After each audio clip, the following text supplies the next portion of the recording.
Most parents want to read the Bible with their kids, but many just don't know how to make that work. Now here's what actually worked for us.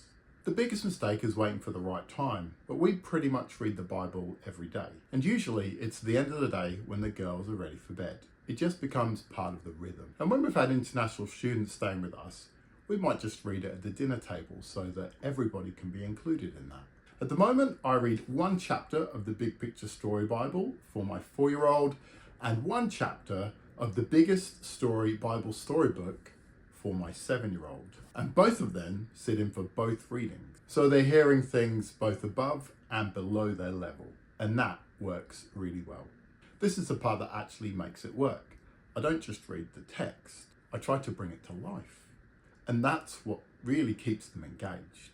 If you just read it, they tend to switch off. But as we go, I ask them about the pictures.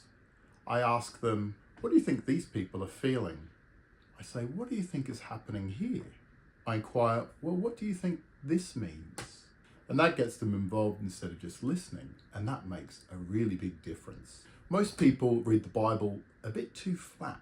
Now I try to vary my tone and my pace depending what's happening in the story. So when something big happens, like Jesus rising from the dead, I'll say it louder and faster with energy. Sometimes I'll even throw my arms up and go, yeah!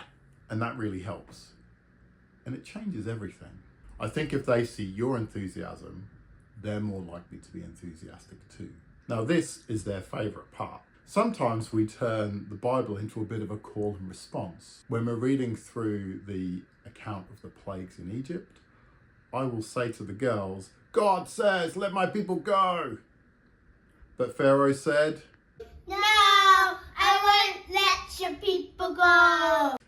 They love it and it really sticks. And they know so much about God's big story because of things like this. And some parts, they just won't make sense to kids. So at times, I will add in a little bit of extra context, especially for things like Jacob, David, the exile, things like that. Just small bits that helps them make a bit more sense of what's going on. Now, you don't need a lot, you don't need a huge amount of Bible knowledge, but just enough to help them know what's going on. Just enough to help them follow along. Now, you don't need to do everything. We don't try to turn it into a big, perfect devotion. We just read, we talk a bit, and we move on. And that's good, and that's enough. We're not trying to do a perfect devotion every night. We're just trying to be consistent, and that makes a much bigger difference. This is when it starts to click. And over time, it all builds up. They start to see the patterns. They start to understand the story. They start to get the meaning and see what God is doing and see how that relates to them. And those are the things you just really want.